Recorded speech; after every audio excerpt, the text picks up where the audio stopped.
There was a Nintendo Direct this week, so say it with me. When Switch 2?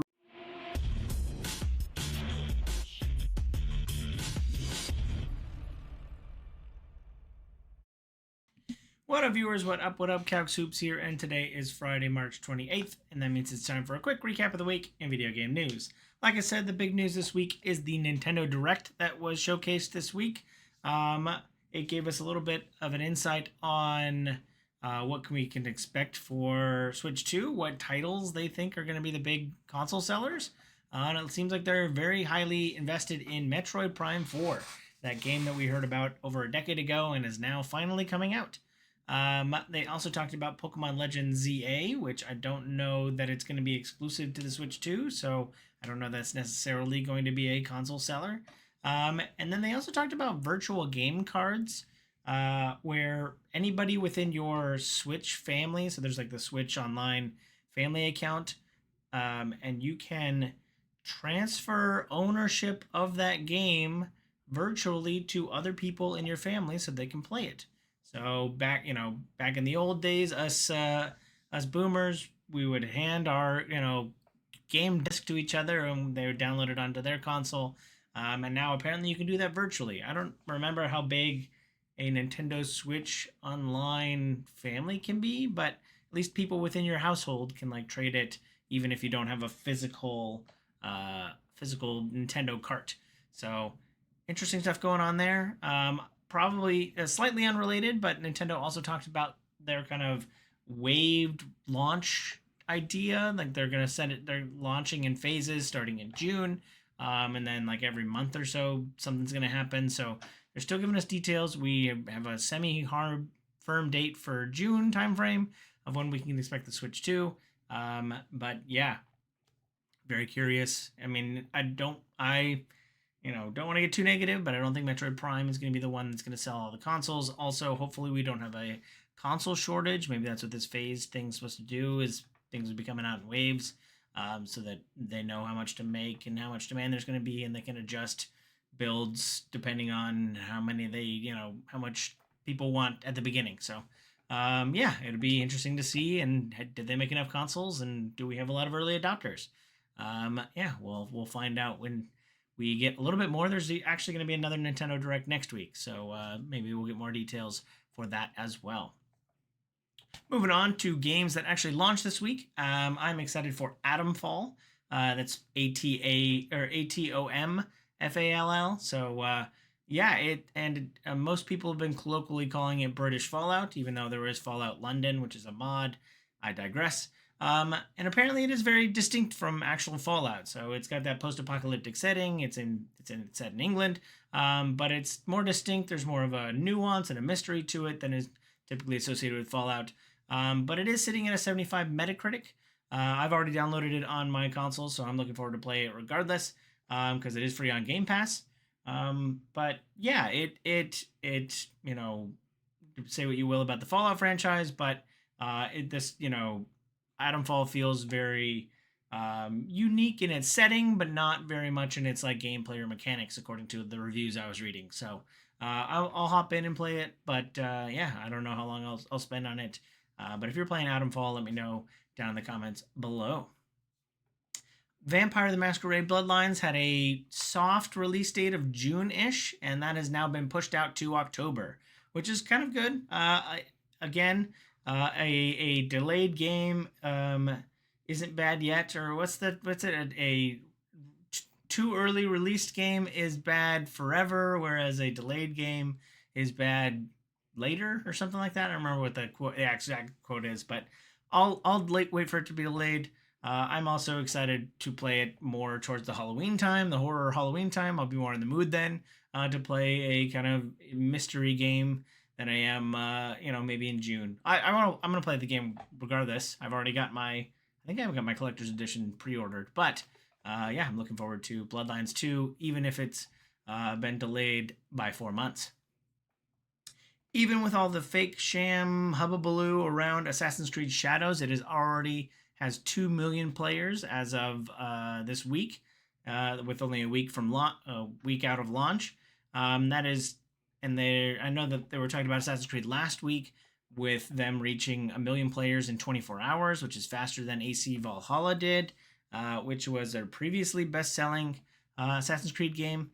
Who would have guessed that, putting an Assassin's Creed game in feudal Japan was a winning formula? Oh wait, Sucker Punch did that when they did Ghost of Tsushima a couple years ago. But yeah, I'm excited that even with all the stupid Gamergate BS around Assassin's Creed Shadows, that it is still able to. Normal people are buying the game. 2 million players, pretty cool. I'll probably buy a copy for my wife because she loves all the Assassin's Creed games. And this one sounds like a return to form. I already talked about its Metacritic and all that last week. So, but excited to see that AC Shadows is selling well. So excited for that. More exciting news. Back in like October or August of last year, Game Informer was closed. The gaming magazine that had been running for over 3 decades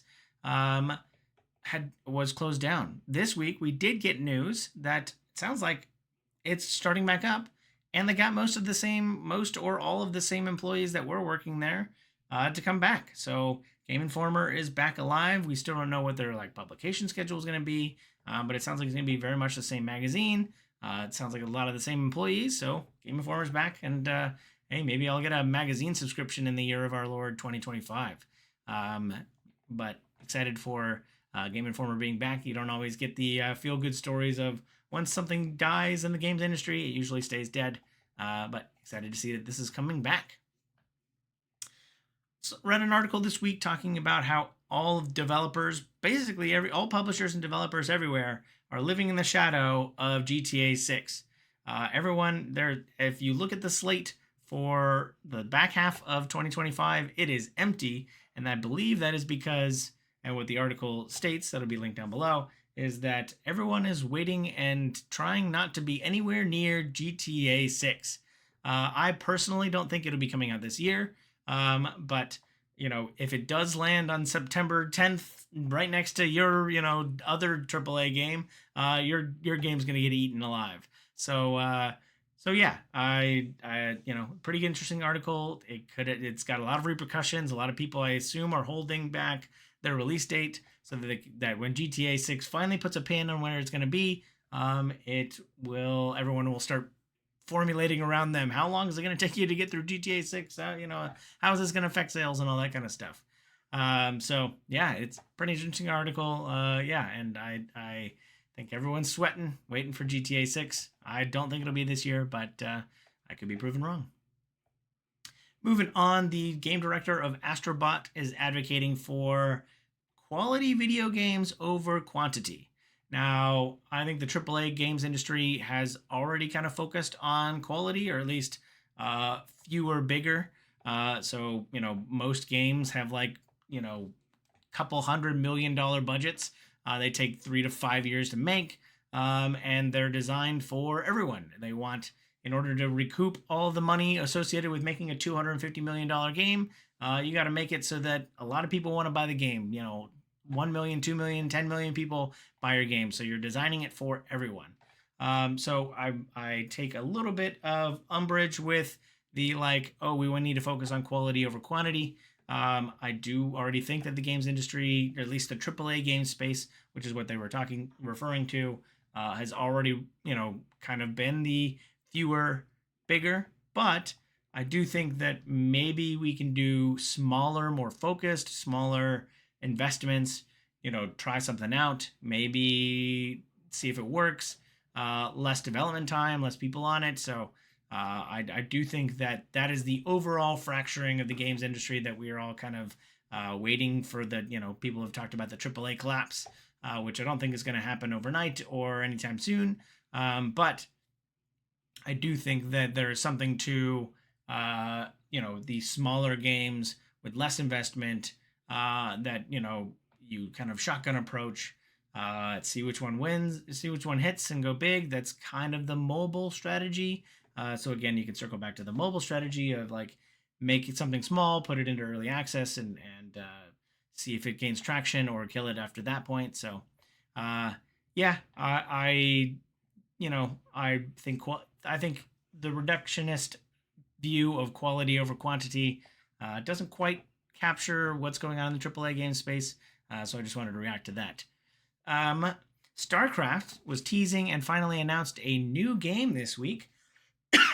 And it's not what people were expecting. It is a tabletop miniatures game. So, taking a book from Games Workshop, whose legal department is probably already in the know about this, StarCraft is coming to tabletop. You can play your Kerrigan versus your, Jimmy Rayner but with an army behind them apparently, and you're gonna be able to play that on tabletop. So, as someone who likes miniature games, who played Warhammer, plays Warhammer, and knows all about the legal troubles and the history between Games Workshop and Blizzard, I think it's an interesting time to see StarCraft coming out as a tabletop miniatures game.